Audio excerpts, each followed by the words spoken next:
Hey everybody, this is Jennifer Way, and you are listening to the Self-Consciousness Podcast. Welcome to episode number 14. I cannot believe we've got 14 episodes out. If you haven't listened to the previous 13, please do. Please do. We're not selling anything. Not yet. Hopefully one day. Today I am talking to Choying. Choying teaches meditation. He teaches breath work, kung fu. He does shamanic healing. He really teaches people how to understand themselves better and work with their mind through all of these modalities. Choying is a good friend. We met actually through Clubhouse, unsurprisingly. And it's just a really good, genuine conversation with him today. I hope you enjoy it, and I hope there's something in there for you and for anyone else in your life who might be curious about meditation. And there's more information at the end of the episode, but stick around. We're so happy that you came by.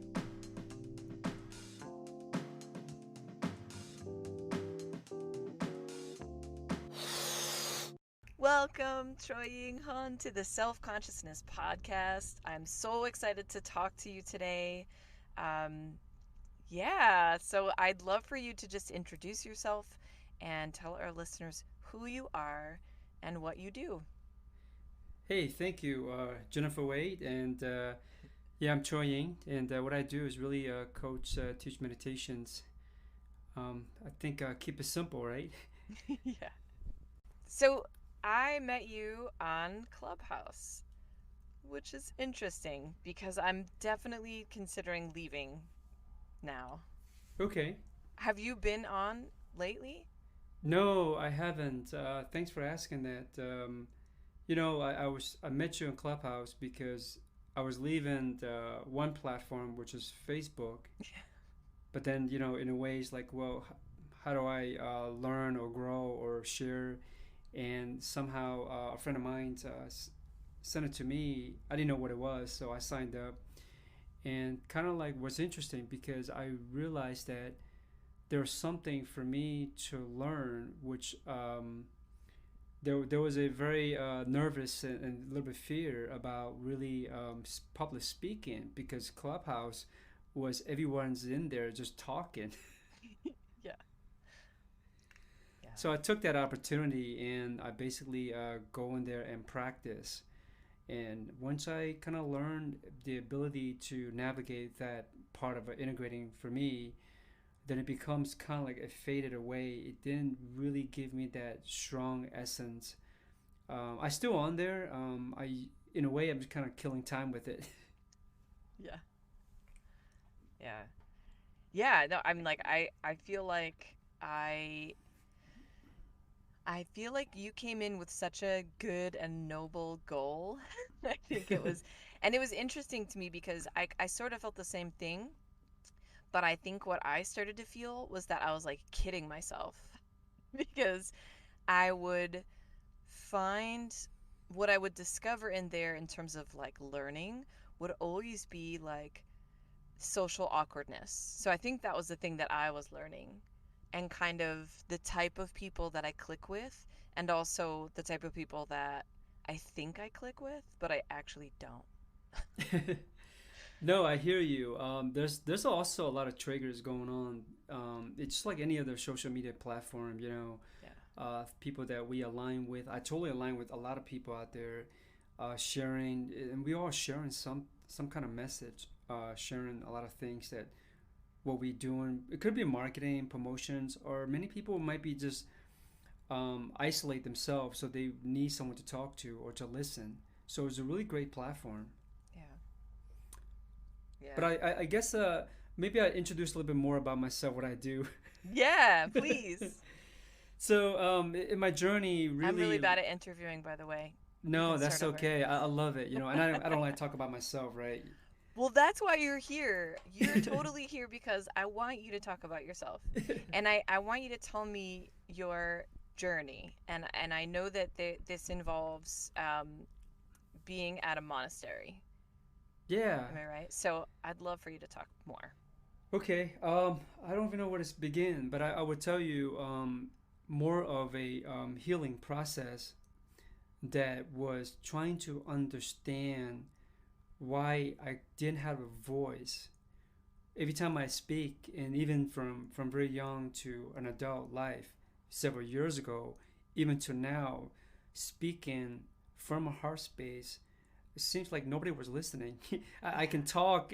I can talk to one on one. It's okay, but if I talk to a group, people would just talk over me, or people seems to have a conversation like there's something is not there energetically. And of course, in the healing space, people talk about the throat chakras, things that have been blocked, energetic. So I think before all of those comes to me, there was one of the biggest thing was really in my own relationship, in my own culture, where I just couldn't speak up and led to really suppress and anxiety and depress.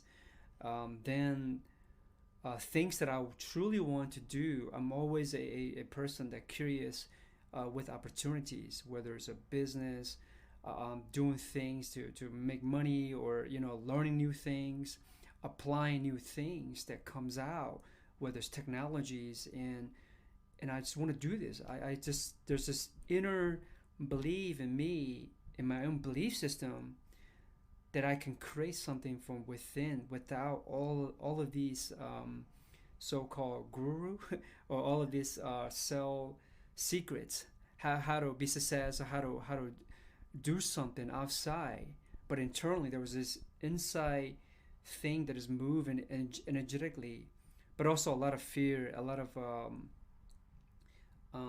suppressions from probably trauma, you know, and everything leads up. It's like a everything just built up about to explode into really 2015, when I kind of left my job and took everything out, my retirement money, and just like, you know what, F it. I really don't care what people think. I don't care what all this responsibility are. I just wasn't happy. I need to figure out how to make myself be a little bit more content and happy and do the things that I wanted. And that leads to a journey that I took. It's all a dream, by the way. When I'm speaking in my journey, and you can interrupt me, Jennifer, for Oh no, that's anything. okay.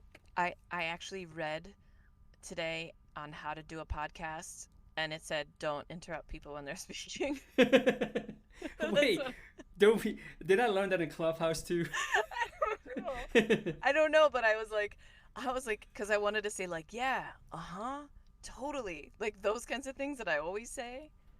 But that's the thing. And What then I'm we like, but they're like, don't say that because that distracts your listeners. You guys, does that distract you? Let me know. that's so funny because here I am, like, really be our true, authentic self, right? Yeah, Be vulnerable. But there is no interruption, there is no right or wrong way of how to do things. I know, but I definitely interrupt. It's a good interruption, by the way. Sometimes I can get off track, from talking this to dinosaur, right? And then your whole entire podcast has nothing to do with what I'm here for. But that's what I love. No, no, seriously, like I'm psyched to hear about this. I mean, I always felt like I could tell that speaking up was, I mean, you told me from the beginning like speaking up was something that you were there to work on. And what I loved about it is that you definitely didn't take things too personally, but you were able to kind of almost detach when something did kind of come up, and you were like, "Oh, okay, great. I'm going to just kind of twist a little, like pivot a little, and then I can come back to it and take it like less personally, or I can see how I can kind of develop, like you're allowing it to shape you in a way, Yeah, I but in a love good that. way." I love how you put it in words, to able to share that. And Yeah. so going So back, 2015. 2015, I quit everything. It wasn't really pleasant at home. Basically, I need to get out of it. I need to get out of this environment. Yeah. And so I reached out to a friend. And at that time, I mean, before that, is really about start searching for things as what people are doing, how to, like, not just about building success. It's really about how to find myself, right? What kind of tools do I need for me? But of course, growing up in the cultures of Buddhism, and also understanding by seeing spirituality gurus or teachers or the Buddha or Jesus, everybody talks about fasting. So I'm like, man, I gotta go somewhere. I can't stay at home. So I Googled this guy, and I kind of friends shared it with me, and I reached out to him in the middle of the night and through email. He's in Costa Rica, and I was like, I gotta be there for your retreat. And he said, well, can you come, now? I said, yeah, if you can help me organize a flight, everything, what I need, organize it, and here's my credit cards. I'm in. You're like a dream to anyone trying to start a business. Yeah, I know, right? So Take my money. I'm going to share in a way where my journey leading, but also going back. Everything's always happened, always a few years before things take places, before we even known it. This is about like the universe, like pushing you to be you, the real you, if we can get out of the mind construct or the condition. So this is like a year previously, I had a dream. And I'm a dreamer, by the way. I want to share a little bit about something I understood as a kid. So the dream was Jesus showed my dreams. And imagine me growing up in the Buddhist culture. Yeah. Never been to church, never read the Bible. Have people guilt trip me about I'm going to sin if I don't believe in Jesus. That's a different story. Yeah. But then he shows up a few times, but he shows up one time. It's like, I need you to go do fasting. I'm like, okay. That was a year before, without knowing what I was going to do anyway. God. And that led up to my first journey in healing process. And I'm going to share in every journey, I'm able to recognize now in a perspective, there is a healing of understanding, not just who I am, how I navigate through fear. I was the most fearful kid. So when I talk about fear, I'm talking about afraid of spirits and ghosts growing up in the Chinese culture. Yeah. Everything, watching horror movies, the number superstition. 4. I just heard the number 4 is really bad luck in Chinese. Yeah, it's all superstitions. I know. I was like, but 4 is like my number. Anyway. But yeah. But then it programmed into at least my limited belief in my subconscious without knowing what it was. Yeah. But anyway, back to the dream, where I'm always a dreamer, because when I was 7, 8 years old, I was already living in America. We came from Vietnam, migrate to Malaysia, and then to Brooklyn, New York. So I was kind of raised in Brooklyn, New York. But I remember on a hot day, like there's no school or summer school is over. It's me and my brother, and we used to lay asleep or nap on the floor on a fan, just one of those like electronic fans, just kind of blown. Yeah. But I used to go into this dream, into this maze. I was like get lost in this maze in the dream. And it was interesting because I always go back to the same dream, taking a nap in front of this fan. But then as a kid, I remember how I understood when to get back to the same dream, and what perception I wear at my surrounding, and how to get out of the dream. So I remember realizing that I understood I dreamed the same maze, lost in this maze, only when I'm laying in front of the fan. So I decided to nap away from the fan, and I no longer dream with it. Whoa. So that was something I understood as a kid, but I just kind of like push that aside. Yeah. And the dream keep coming in, like astral projections, but they were all nightmares later on, all the way to adult, because of my inner fear of a horror movie at a very young age. But then leads to the journey. One thing about fasting that I discovered, besides the health benefits in the modern science and the body, that when the beginning stage of fasting, we go into the state, or I speak from my perception, going from getting over the hunger pain, you're getting a little bit weak, your body's not eating. But I remember when I arrived to Costa Rica, I was afraid of shit, because I got there about 11 at midnight, and the host bring me to my room. It was like first time out in nature, away from my surrounding, away from the city life. and here I am in the middle of somewhere. I don't even know where I'm at, right? I just decided to go there, and here's this guy. I don't even know this guy very well either, and So he's like, scary. yeah, he was That like, sounds really scary. he's like, just be quiet, everybody's sleeping, and I didn't know he had a cat. Oh, there's a cat in the middle of the night just crawling out this door. I could not sleep for like several days. Oh God. And into like I met this group, this beautiful group, and we are together. And I think one of the group was a Bible study, and this lady gave me this, a friend of mine later on gave me this Bible, and I placed this Bible under my pillow to sleep. So that's I'm like gonna read it superstition. this way. Oh yeah. Yeah, go ahead. No, I was gonna say like I'm gonna read it this way. Just gonna throw it under the pillow. Yeah, I know. Let it right? absorb into my head. But I still remember to this day where after about 10 days without food, it was water fasting. I mean, we have supports there, and after about 10 days, my fear was gone. I didn't even know the fear ever existed. Oh.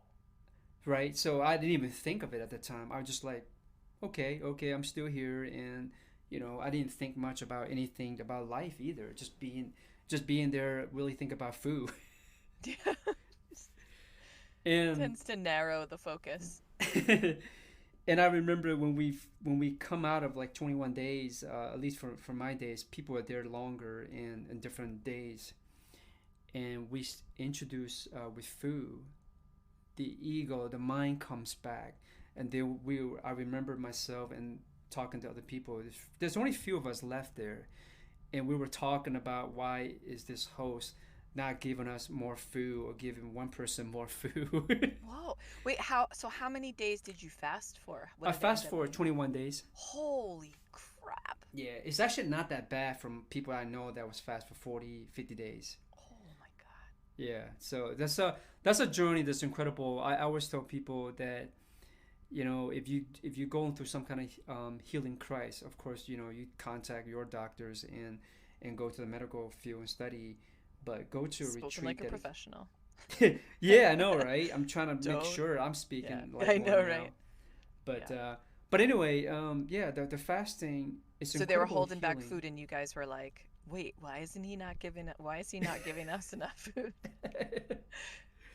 So where that was a journey. Then after me and my buddy, there's a guy that I met over there in Costa Rica, and I kind of didn't align with the host. Everything comes back. My mind was there. My stress was still there, trying to kind of deal with life, what I'm gonna do, and what I'm gonna do when I come back.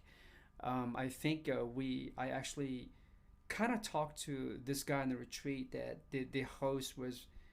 I didn't like the guy as much. That was my perception at that time. Yeah. So we started trying to get away from the retreat. I feel threatened. I feel like he's too controlling, and I can't do what I want to do because I didn't want to go to this class. I just want to stay on the internet, in the computer room. Yeah.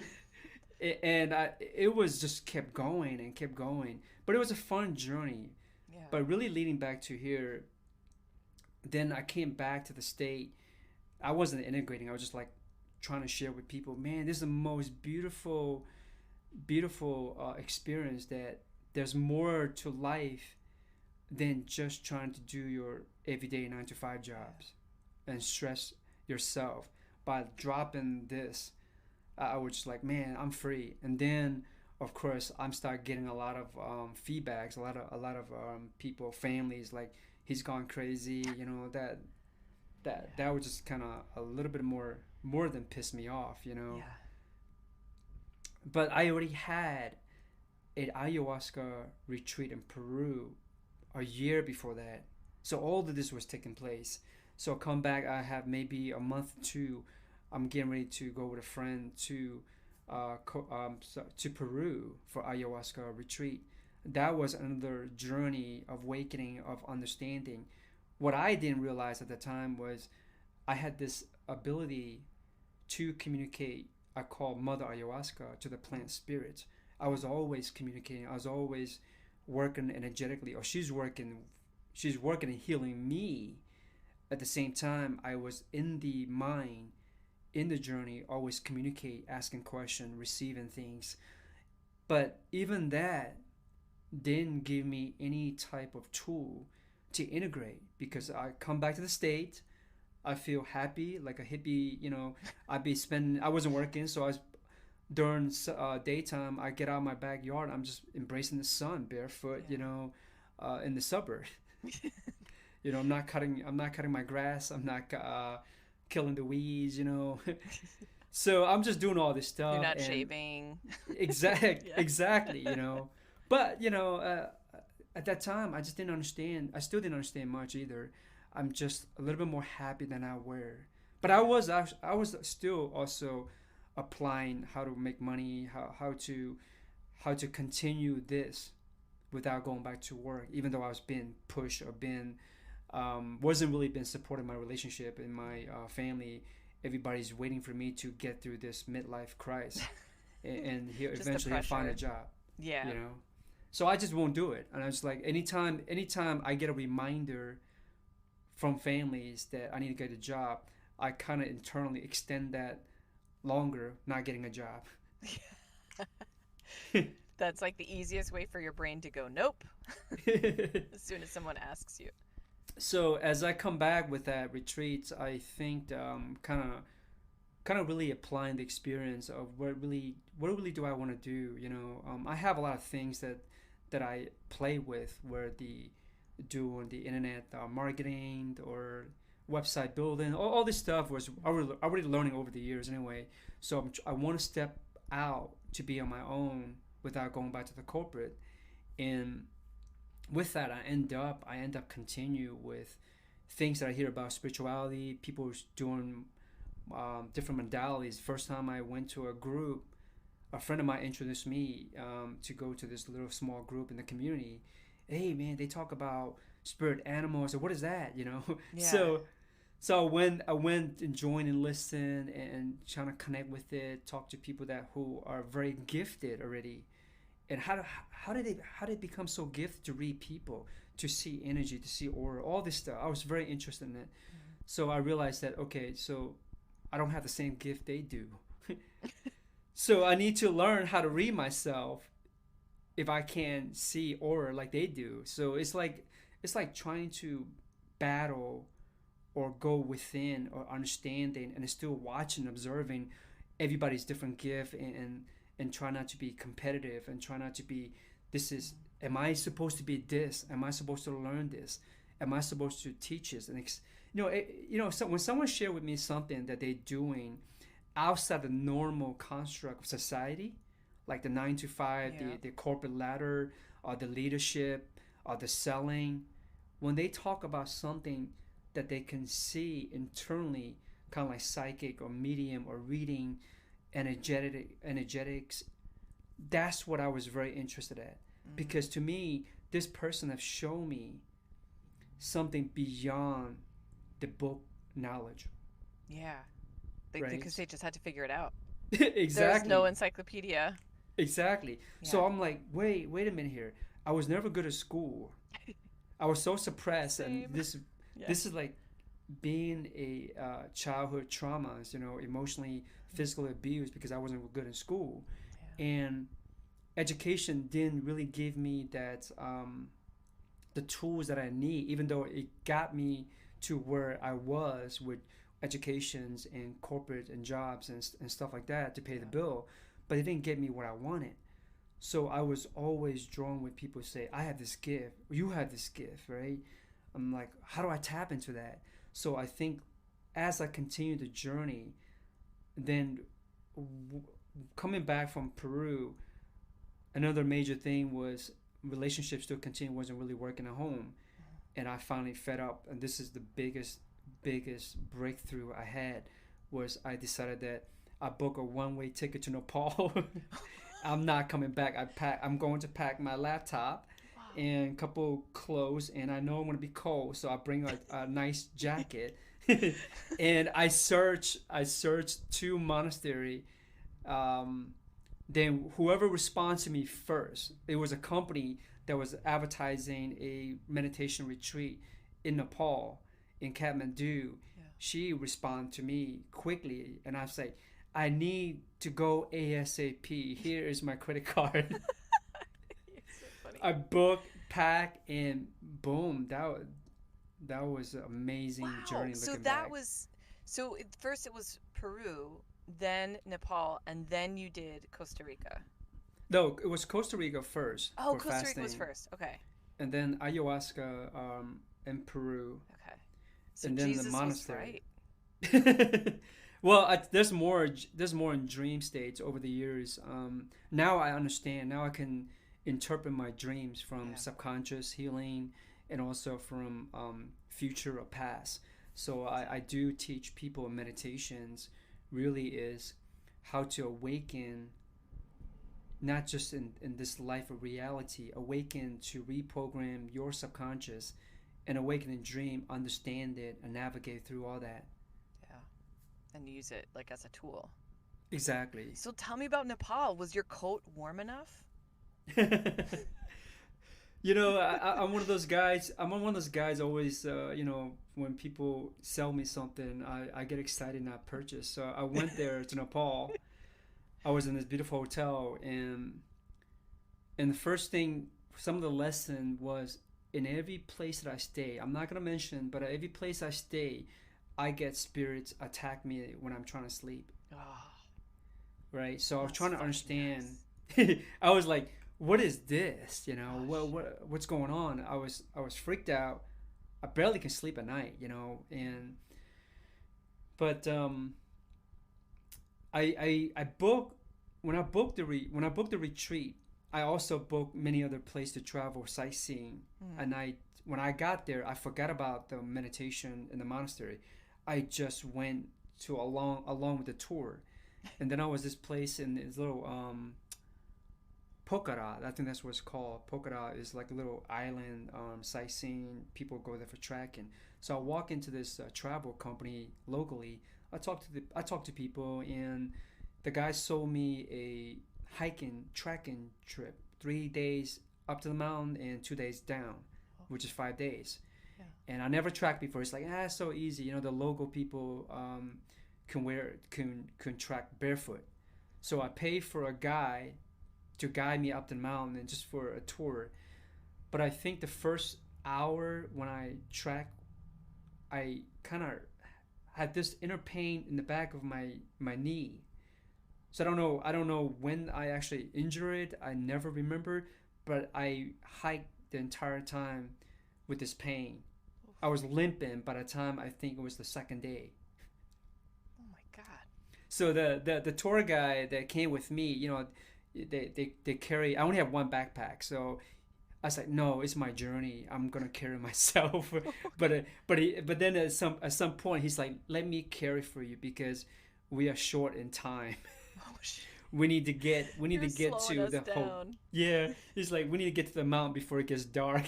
Oh God. Holy shit. Yeah, so there's a journey that we can say the path, or I don't even know what to say it, but I just like, man, it was painful. It was very painful going through alone, not knowing where I'm at, but I trust something. There was something that's inside that I'm trusting myself, but I could not trust my mind. And I think that's leading. Oh, excuse me, sorry, something pops up on my computer. Oh, that's okay. But yeah. So after I tracked for 5 days, I came back. The pain was gone. Whoa. the minute he called the taxi or the cab guy that dropped us off, waiting for him, I had this hiking stick that he got me, and it was just like a made out of a tree branch. I dropped it, I put it there, and I noticed my leg pain was gone. Damn. So there's something that was really creating, whether I created from myself or there's you can say the divine, whatever we want to rationalize it. Yeah. There's something is putting me in that path or lessons or journey. Damn. So you just were like, oh, fuck the monastery. I'm just gonna go on all these tours. Well, I forgot about the monastery.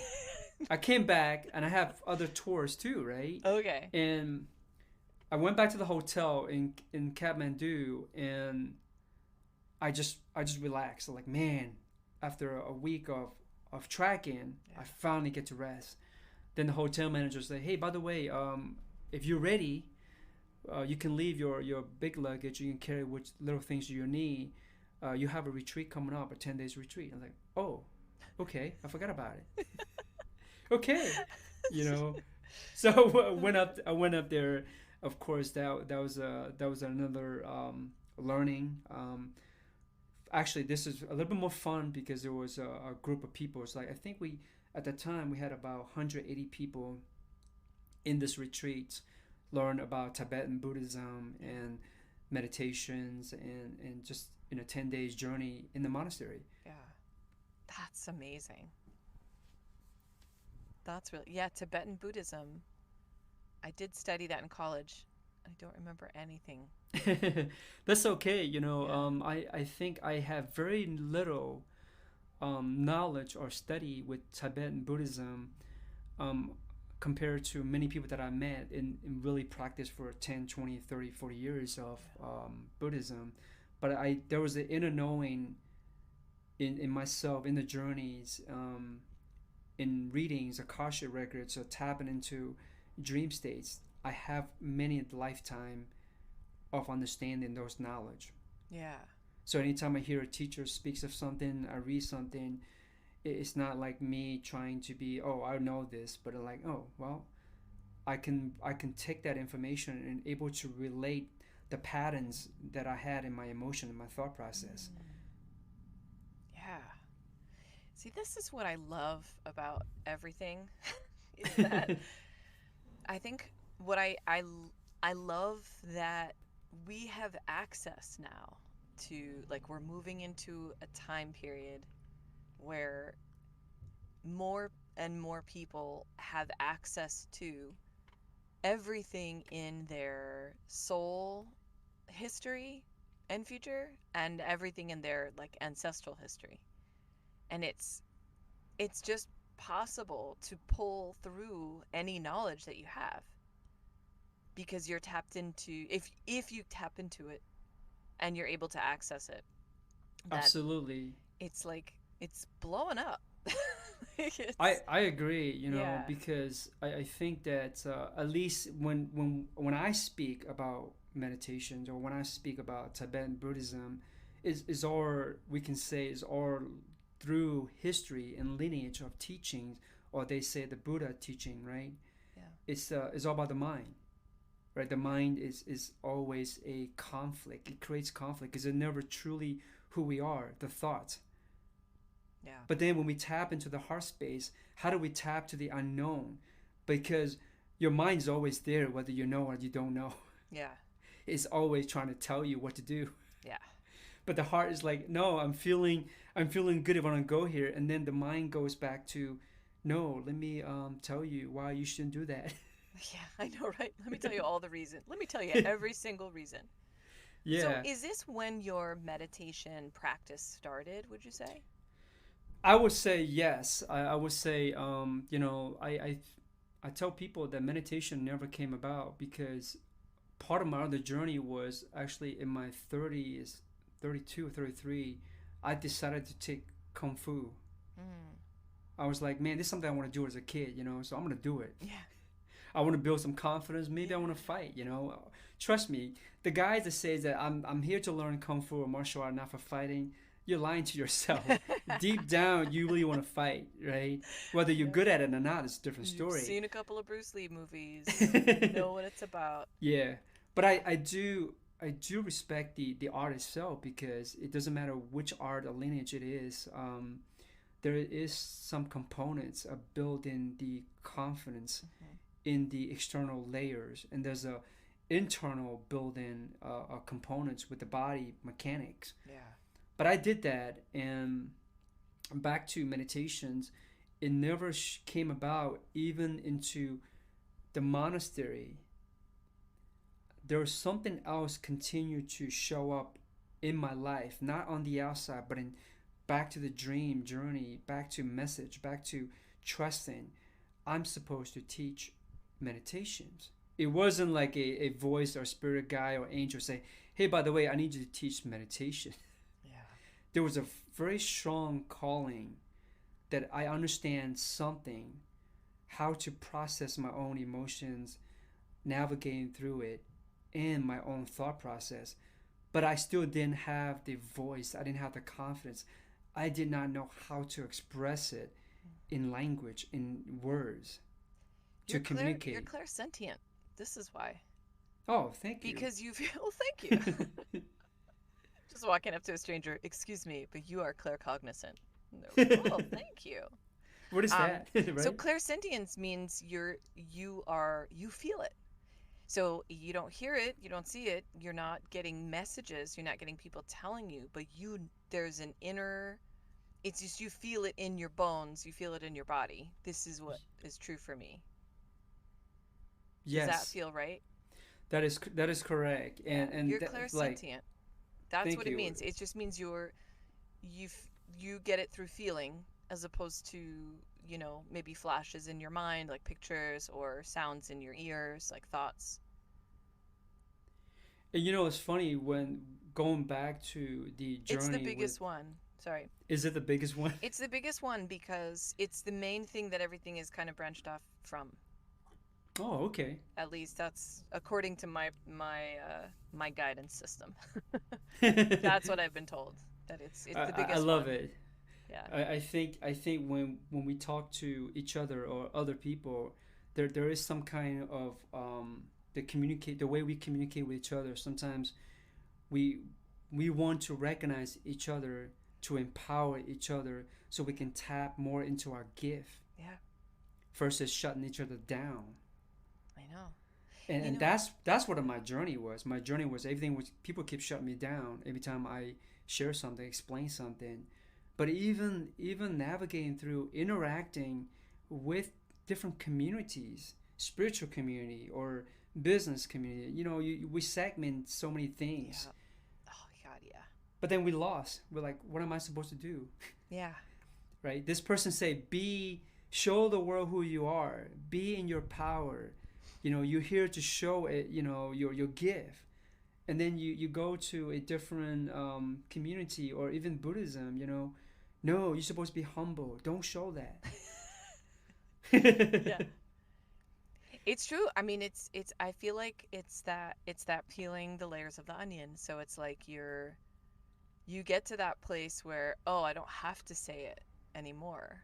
Because Right. Everyone has their own stages of their own discovery or like self-discovery. And in a way that fits with where they are, where they want to be, and kind of what they came here to do. Absolutely.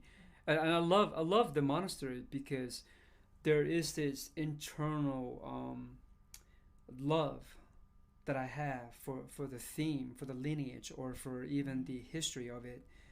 Going to a monastery, going to a temple, seeing, hearing the chant, the ritual. Those are great, but it's not for me anymore. Yeah. Not in this life. I could not fully apply that. Not because I'm not disciplined enough. It's just not my personality. So I still have to continue to peel layers to navigate and integrate what works for me at this moment. Yeah. But it is about overcoming fear first. So I always speak about becoming fearless.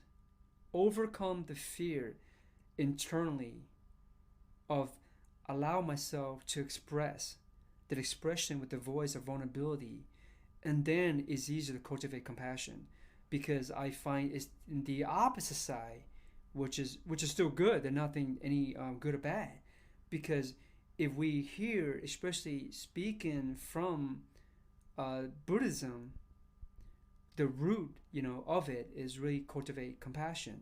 Mm-hmm. But living in a Western society, at least growing up in the Western world, we become a doormat. Yeah. So I'm like, no, I forget that. We're like a cog in the wheel. Yeah. Like we're indoctrinated so that we can fit into society. Not so we can create society, but so we can fit into these little holes that are very specifically shaped. And like everyone I know, like we didn't fit in any of them. Exactly. And I definitely did not fit fully Yeah. in any of those components or any of those history or lineage.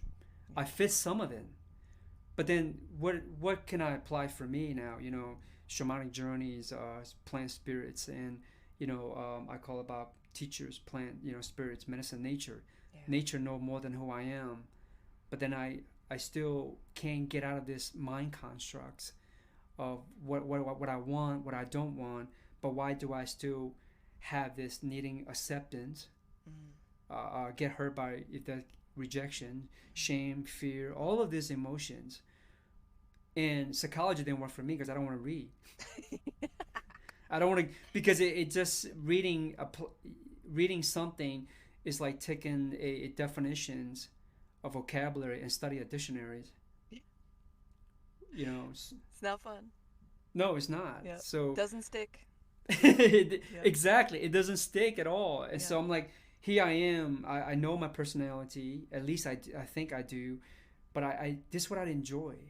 Yeah. If I can speak with somebody in my heart without knowing the language, the lingo, like, am I projecting? Am I rejecting? Am I overpowering? Am I over too soft? Forget about that. Yeah. Just be me. Yeah. Right? Yeah. It's that simple. I know. I was actually taking that in.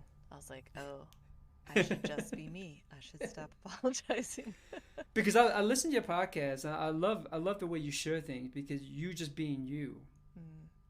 But I think that even speaking in my perspective, right now, here's the thing. You notice I learned how to adapt, and that's how intuition does. I learned how to adapt, to navigate. If I truly know who I am, I can tell you without apologizing, right? Emotionally, I'm still navigating emotionally whether I'm off these conversations or not. But at the same time, why do I or we or anyone in perspective have to begin with saying, in my perspective? In other words, I'm already conditioned not to offend anyone. Yeah. Oh my God. Why can't I just say, this is who I am? So true. So learning how to navigate emotion, learn how to adapt, integrate. Do you still have that, do you feel like? No, I don't. I just adapt language based on vibrations. In other words, when I'm in Clubhouse to learn how to publicly speaking, how to connect internally, how to navigate listening or active listening the best I can. Yeah. And also analyzing what I want to say or what am I saying. But also I understand this. I start to realize that certain rooms, certain groups, certain communities that I can express from the heart a lot more depends on the vibration, nothing to do with the topics. Yeah. So and energetically, this, where we tap into something beyond the mind, beyond the word, the language. Yeah. Yeah. I mean, you're feeling the vibration of the room, and and every person will adjust. I think people like you and me might adjust. We're aware that we're adjusting, but I think everyone adjusts without potentially realizing it. Exactly. Because it's the vibration. So it's kind of, that's everyone can feel it whether or not they're aware. Yeah. So to give a summarize, right? Yeah. We like to summarize things, in this world. Let me summarize this. Don't feel pressured, Choying. 10 bullet points, so I can sell the secret to you. I know, right? Can we As put a it kid, in a tiny little thing so that I can highlight it and put it on my Instagram, and then people... Sorry, go ahead. As a kid. No, share the clickbait so I can sell more. But as a kid, I was trying to understand when I was being bullied a lot by other kids, and I would stand up. I stand up for other kids too, even though I lose in fights, but I stand up. But what was interesting for me as a kid growing up onto adult, why do I have this adrenaline? Nervous system kicks in. Of course, you can go into the medical field about the body system, But that was so interesting for me when I learned Kung Fu or martial arts. That adrenaline was still there, even communicating with my boss and other different people. Yeah. So nothing to do with fighting.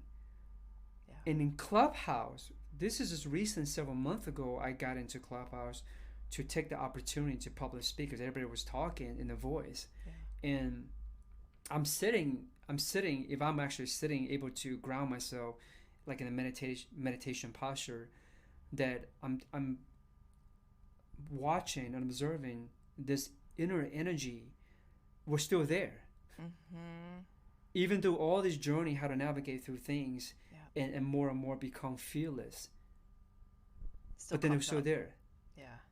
But then once I able to complete, I say complete, there's this internal thing that my lessons or my journey, that I'm fully in confidence to speak in Clubhouse. That energy is gone now.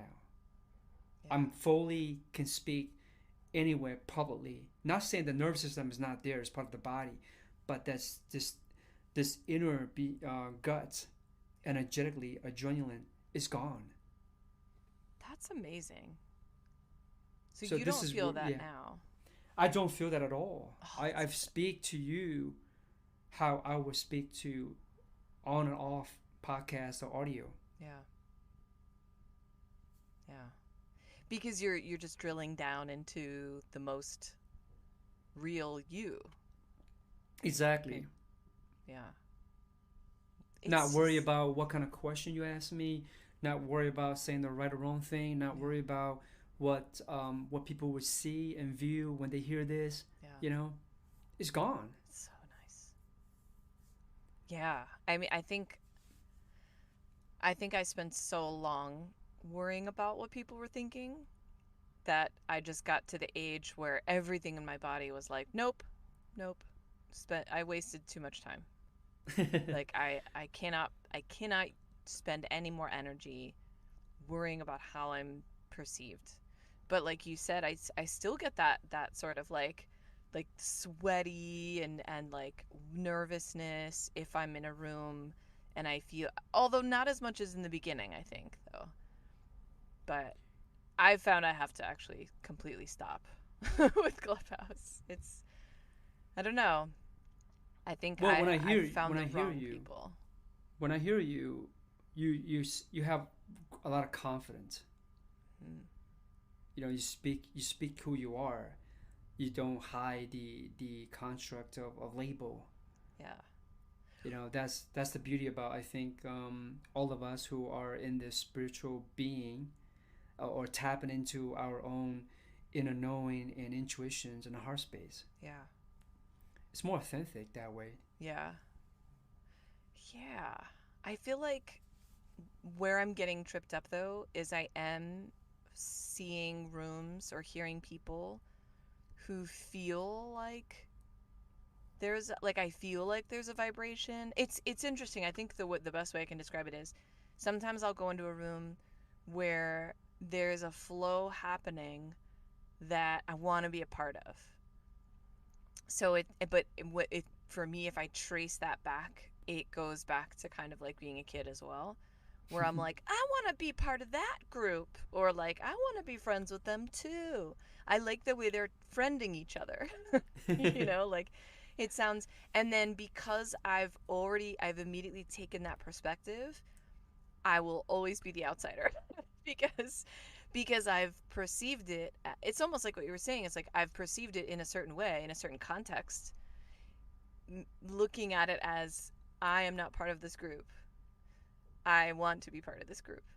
But just acknowledging that I'm not part of it creates this separation that's not really there. It's in my head. It's not real, you know? And then wanting to be part of it and being met with a little bit of or in my opinion, like perceived resistance, like it feels like I don't belong, or I'm more sensitive to kind of like, oh, I don't feel as included as, say, that person or that person or that person. And it kind of messed me up. I was like, okay, I know this is an issue. I don't want to deal with this right now. I was like, I think it's just best for me to not be in those kinds of situations. And then there's other rooms where I do feel incredibly welcomed, because I think a big part for me is like this acceptance. And as much as I feel like I don't need to be accepted by these people, I do find myself in these situations when I get into those rooms wanting acceptance. It's like it kind of takes it out again. And I think for me, what I'm learning is that when I observe myself in those situations, they're not good for me. Because if they're bringing up something that makes me feel insecure, yeah, I could go in like a warrior, kind of like you are, and be like, I'm gonna just fucking heal this. I'm gonna use this to heal it. But I think there's a time and a place. So I don't really have a point, but I think I need to kind of take that step back, because I think, there was I do want to feel like I'm in a group. I do see these communities kind of growing where people are kind of aligning with one another, um, you know, but it's also does go into a little bit too much of this sort of like hijacking of spirituality. So people who might not necessarily be psychic giving psychic readings, or people who are like coaches or even doctors who are all about mindset and sort of hijacking a lot of the language that we use. Um, especially like, here's a perfect example, being like, this is a room where there's no ego here. And I'm like, I'm so glad that you laughed, because I'm just like, so when you mention that there's no ego, There's you're ego. actually, yeah, you're confirming it. It's like, but then me even noticing that is my ego, which I'm perfectly happy to, be transparent about. So it's a little bit of a mind fuck, and I'm like, yeah, I need to just take a step back from this. Yeah, I mean, I was so excited when I first got on there, and it was like, wow, I can do something, right? I can tap into another thing to understand myself. But it's got kind of get addictions like any other platform. Yeah. Then I was always on there listening, and like, wow, I even dream about it. So I need to get off that, Sure. because I'm a dreamer. I started having the conversations in my dream, and being on Clubhouse. Yeah. But I'm like, okay, let me get it. So I start to really tune myself with very few people, very few topic that I can kind of not just interact, but I maybe share something about it, and then be connected with, there's still a lot of really genuine, authentic people. Yeah. I think everyone is very authentic about it. Well, they're not shy about telling you what to do. That's for Right. fucking sure. Yeah, exactly. But then what I was observing was, and this because of my perceptions, who I am now today. If it was several years ago, I was in there, I was just like, man, let me throw this out. Let me spend this money, man. I'm gonna hire these people. I need to learn this. Yeah. But actually, it's very the words I'm using is discernment. There's no discernment, Oh, because God, now I'm like, I don't need I listen to observe how they reframe and navigate their word and language and speaking. That's really what public speaking is about, right? yeah. How to share your story without dumping traumas. Yeah. So I'm learning that aspect too without going over the story. That's Yeah. why when you ask me, introduce yourself. Well, how do I frame this? you know. But then I start to see all these people giving away the power to the so-called leaders, Oh, God, yeah. and they leaders on their own way, but they blanket everybody in that container. Yep. That's saying that you look, talk, and speak and think like this, you belong in this group. Yeah. So that's another rabbit hole. I know, right? I know. Do you feel like this has enhanced the work that you do with clients? Because you have, so, I mean, I'll just tell the listeners, like, let me just speak for you. So you have an actual building, you have an actual space, a Yes. meditation center. So, and you're in, what city are you in again? I'm in Edwardsville, Illinois. That's right. Okay. So right smack in mid America, surrounded by Jesus on all sides. But like, do you find that? Do you?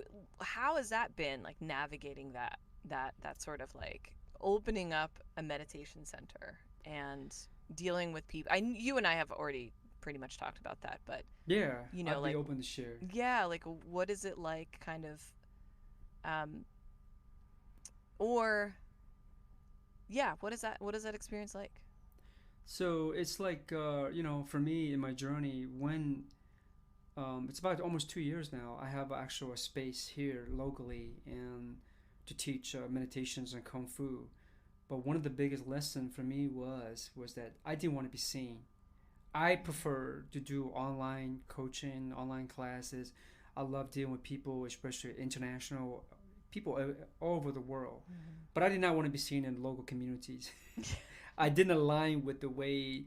I'm pretty sure every community had the same type of system. Yeah. For me to break free from the metrics per se is that I don't want to do a traditional marketing, even though I do still use some of those, like Facebook, sharing things, and Mm-hmm.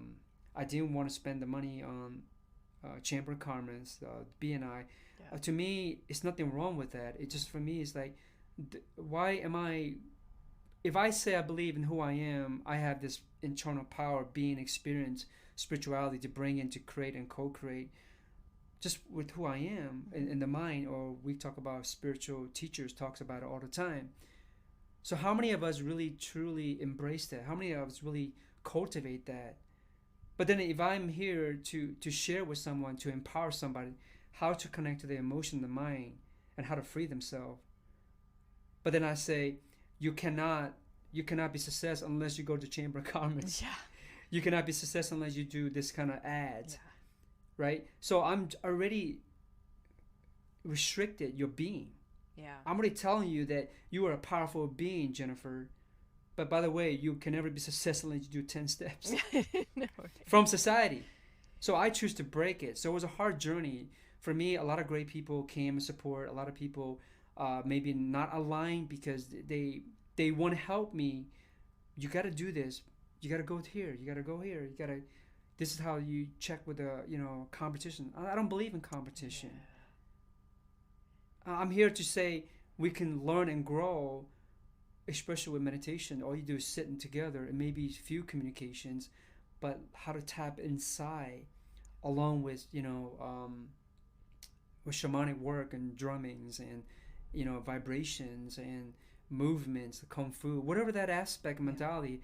I'm not here to create a cookie cutter platform. Yeah. But I'm not here. I'm saying that I have all the answer, but I'm here to break free from all these conditions. Yeah.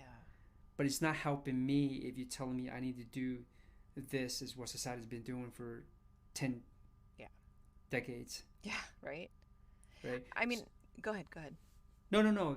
That's so. It's a hard journey, and I finally realized that that's because I wasn't wanting to be seen. Once I began to step into just throwing out there, even afraid, making videos, talking, people are supportive, and believe in myself, people that believe in me. Mm-hmm. Then I began to put myself out there. It's kind of like, fuck it, I don't care what you think. I do all this kind of shit. Yes, I'll be like in your music not. video. There you go, right? Yeah, rocket, all that stuff. And then I began to realize that's really who I am. I'm just, that's me.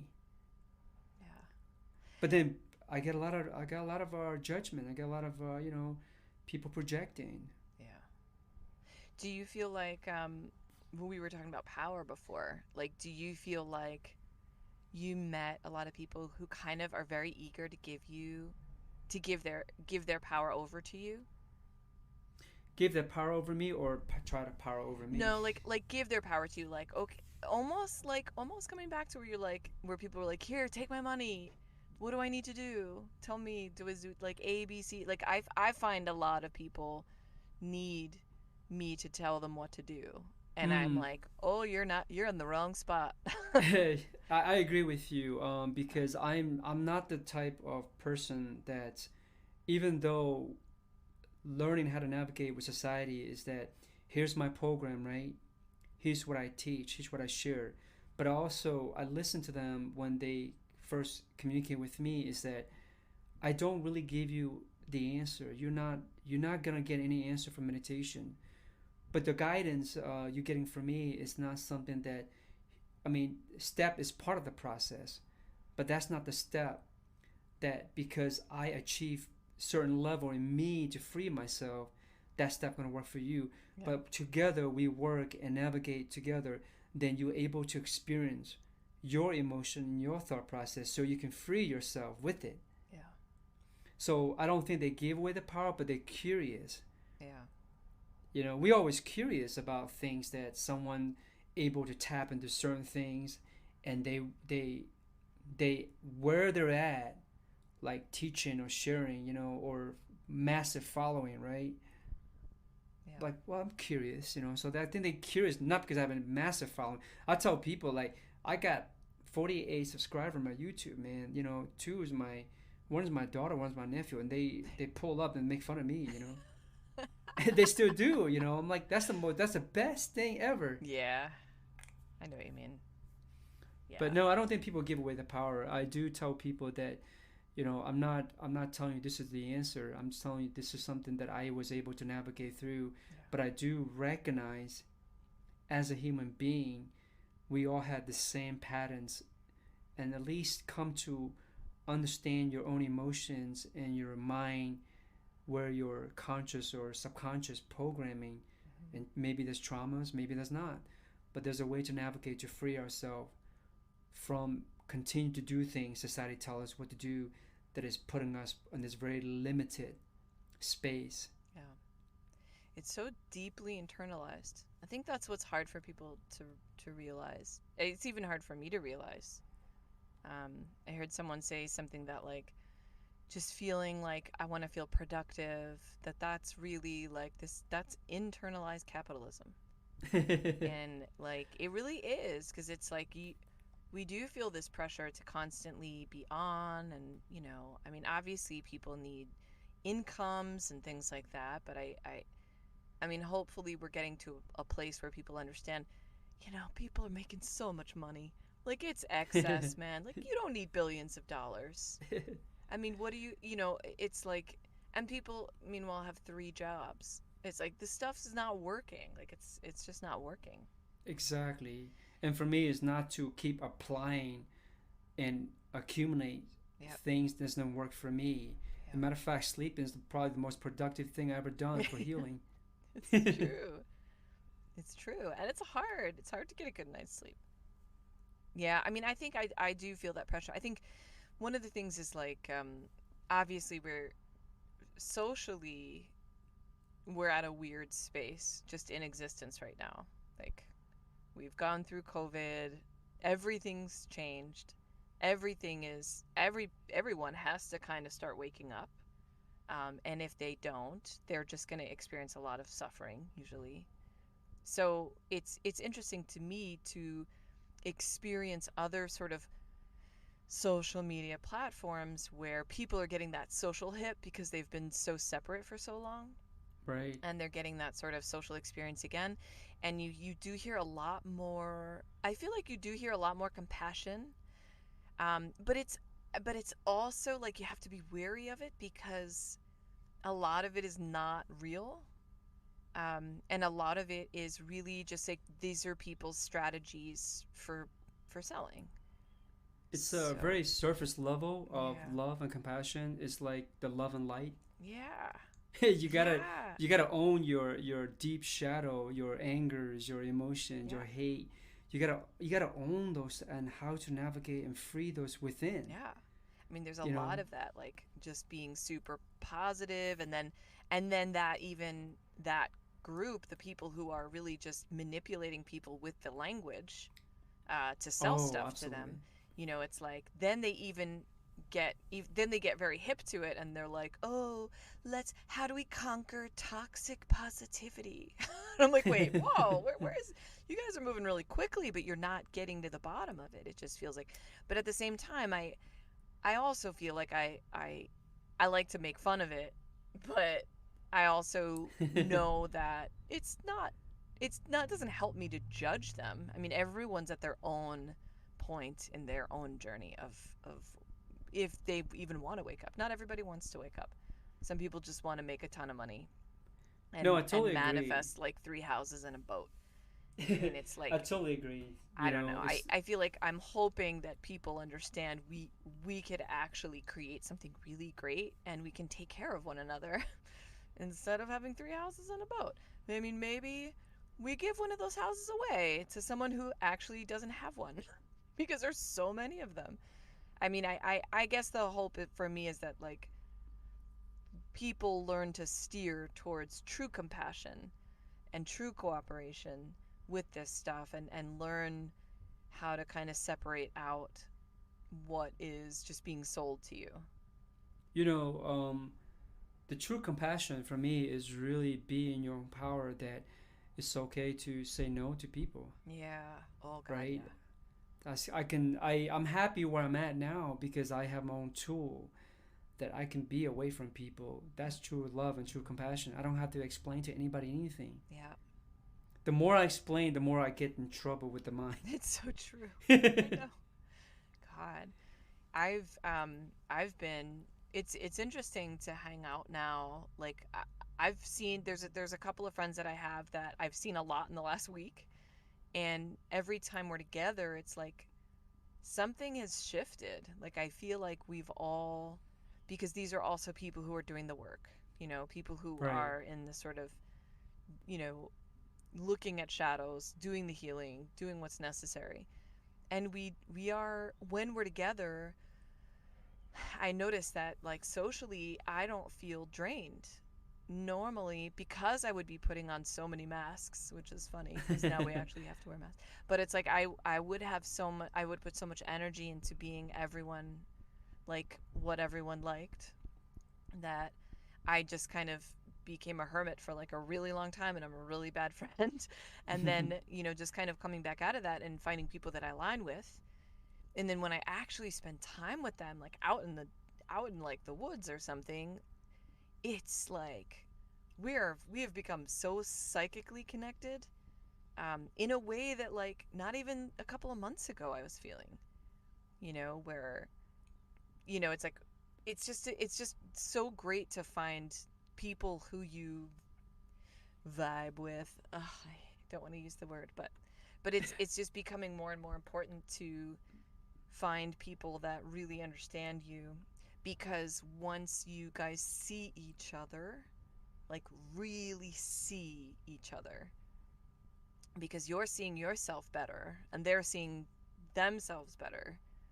When you do that together, something else comes out of it that's like huge and really potent and really magical.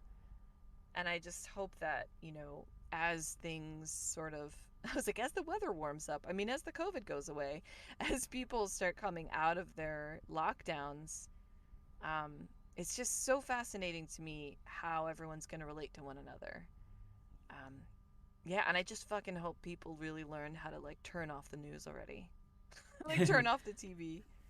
No, I totally hear you because I think I recognize in people that who do their healing or kind of like, be aware of themselves, of how they continue to improve who they are, being in their own power and trust in their own true essence, that they can adapt to anyone, to interact with anyone Yeah. from, we call it, different vibrations, different levels. Yeah. That is a true compassion versus a compassion that people project on a surface level where you only want to align with positivity. Yeah. You basically what saying you only want to align with people that's going to respect you from whatever your expectation level is. Yeah. That's not really compassion. Exactly.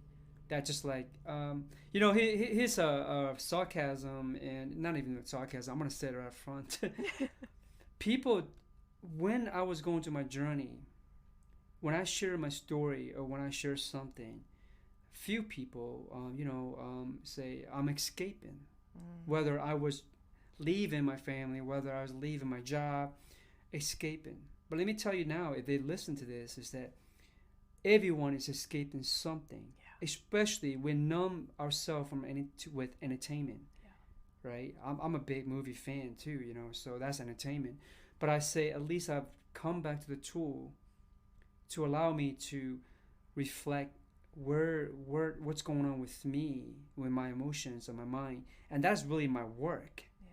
Energetic movement, healing, and all that stuff. It doesn't matter what kind of label it is.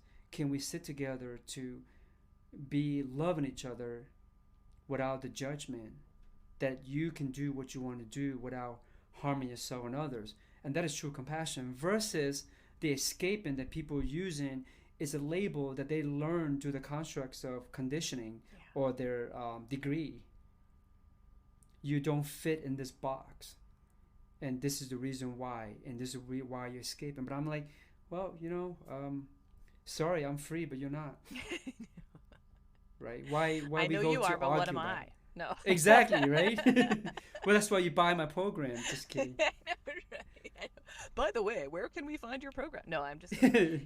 Yeah, no, exactly. But it is kind of like I know you are, but what am I? Like Exactly. you're just escaping. I know you are, but what am I? But it's like, yeah, I mean that's what we're programmed to escape. I mean, the, this is just okay. It's a little bit judgment. Maybe it's judgment. Just how prevalent alcohol is in the world and how that was one of the emergency stores that were open during COVID. It's always fascinated me how accepted alcohol is in our culture. You know, I mean, and other forms of medicines are not. And it's just it's really like it doesn't have to be that way. I mean, everyone's escaping. You use coffee to escape. You know, Exactly. it's like there's because you're escaping your tiredness. Why are you tired? Probably because your body's not doing what it feels like it should be doing. Probably because you're out of alignment with your body. Your body's being forced to push through, you know, at times when it's not doesn't, you know, it shouldn't be. So it's like you if anything, like you've stopped escaping. Like you've stopped running away because you turn around and then you face yourself, and people can't face themselves. That's why they have to project. Yeah, that's so true. Yeah, but TV and movies, man. So I almost find I don't know what happened in the last couple of months. It's like I mean I would TV was my life for so long, you know, like I would binge shows, no problem. It's hard for me to get through shows nowadays. And you know, I'm also noticing when I do kind of peek my head out, I mean, we don't have TV really, but like if I peek my head out and see commercials or something like that, I'm amazed at spiritual things that I've seen even actually in the last couple of days, like movie trailers or movies that people have recommended to me that are like horror movies but or thrillers, but they all have like a weird supernatural like thing to it. And I'm like, this is not good. Like it's not good because it's like it's like they're still promoting that this stuff is scary. They're still promoting that this stuff is weird. They're still promoting that this stuff is evil, you know. Um you know, like I think there was a show on Netflix. It's called like In Her Eyes or Behind Her Eyes or something like that. And someone told me about it. They're like, "Oh, it's kind of like it's about astral projection and all that kind of stuff that you're into." And I saw the trailer and it was like a thriller where this woman was like using it to like kill someone or like get her husband or like I was like, "Come on, man, like they're combining that reality TV crap with like spiritual things that are actually real, and you're just putting this idea out there that it's something to be feared, it's something that's not normal, and that's something that only crazy people do to, like, you know, win their husband back or something like that. And it's just I feel like that's why I have to kind of like put like step a step away from all like most entertainment and media, and especially news. You know, it's just it's such programming. I mean, the It's programming a is programming. It's like it's a virus, you know, because it if we don't have a is. discernment of especially I speak we're gotta wake up in dreams to understand your dream and not just lucid Yeah. but being your power in the dream. anything we watch, an image, we don't know how to disconnect that away from entertainment versus reality. It becomes a virus into our thought process. Then we create, and they kind of connect to our consciousness, where the fear can come arise. And that's then by design. Then you're walking around with this fear base. Yeah. I mean, like, this is why I always say to people, like, what do you think they have to benefit from you being in a fear state? And the answer is, like, everything. Marketing. Once you're in a fear state, you're powerless. Exactly. You know, I want to share something like what I learned over the years with, shamanics and Tibetan Buddhism. So Tibetan Buddhism, or any mostly Buddhism, they talk about the root is compassion, but maybe their goal, maybe that is before death comes, they achieve this level of rainbow body, right? Yeah. Rainbow body is purity, nothing but your state of mind, conscious and subconscious, nothing but pure love. Yeah. So in the esoteric side, what I learned through the plant spirit is that navigating through moving energy for people when I hold spaces, I can see the thought projected in this illusion of form. So whatever you're thinking, whatever the emotion, whether you're holding on to something for so long, it is about uncovering. It's about releasing things don't serve you in the shamanic work. Yeah. But it allowed me to see this projections in form. If they have fear, they have any type of negative aspect within about themselves, the smallest self. And when you clear this form, it can become like a form of entity of what they believe in. I get to see those. And when I see those, the drumming and the singing and vibration, the consciousness along with the medicine help me facilitate that I move their energy that I see from those darker form into this rainbow color, which is the chakras, right? Wow. So once I see those, it doesn't end. I still continue to, the medicine guide me to complete with it. The completion is that when I begin to see the clear white and little blue, like kind of the God, the Christ consciousness, then they clear and heal from that energetic. I use the word traumas or conditions or limited belief. So it's all belief systems. So entertainments, the news, all those are nothing but injected virus.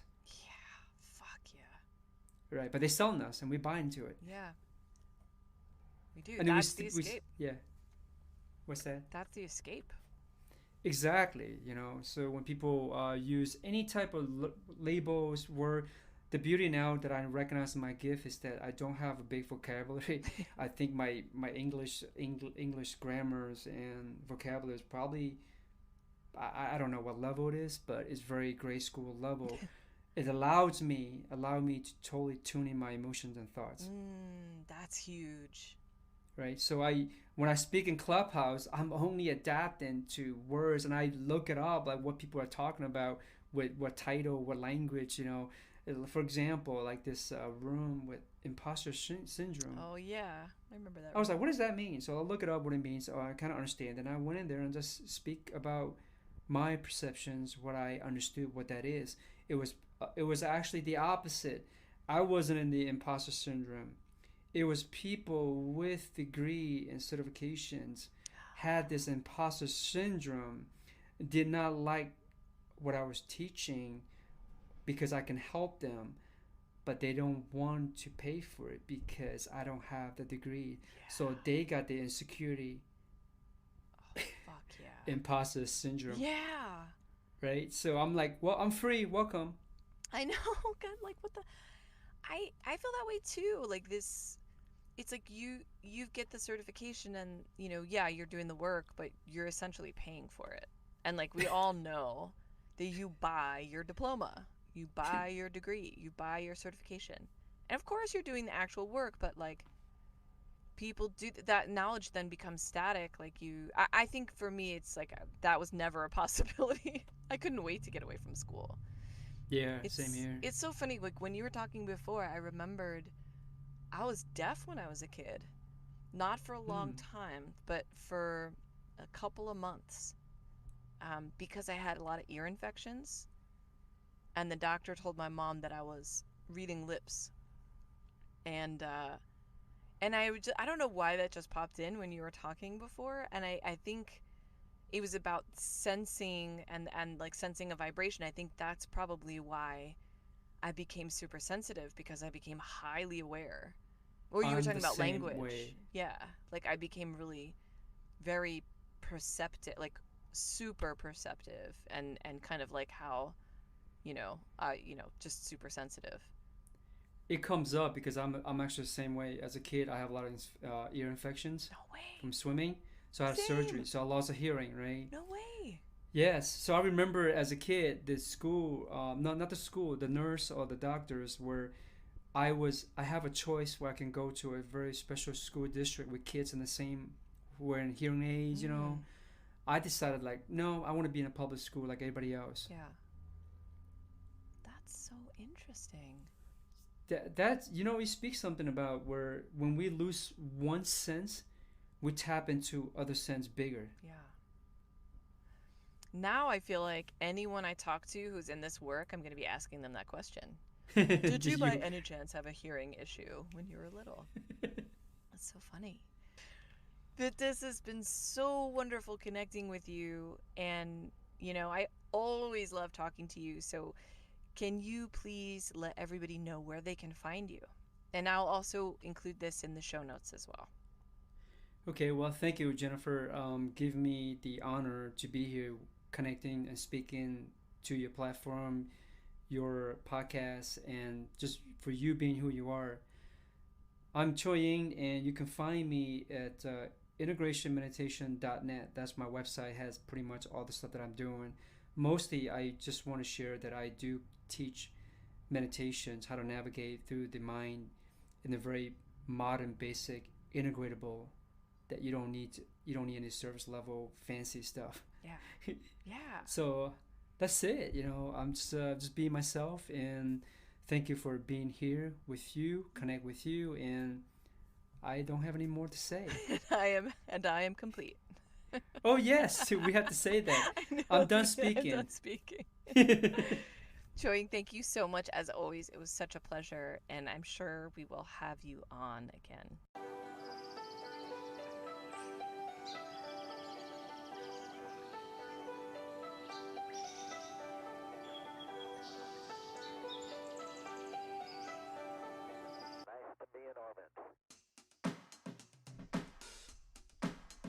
Hey everybody. Excuse me, frog in my throat. Waking you up. How was that for you? That was really fun. Ultimately, all of this work is about knowing yourself better. And there's no one you can pay or hire to help you do this. No one's going to help you know yourself better than you. Everything around you is helping you meet yourself. People, the experiences, your choices.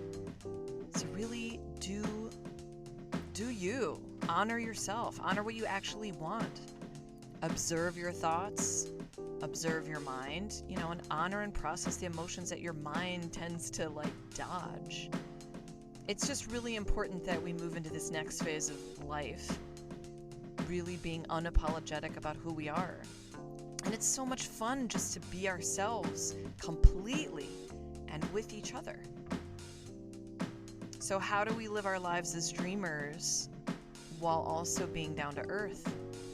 That's what Self-Consciousness Podcast is all about. Thank you so much for tuning in. Talk to you next week.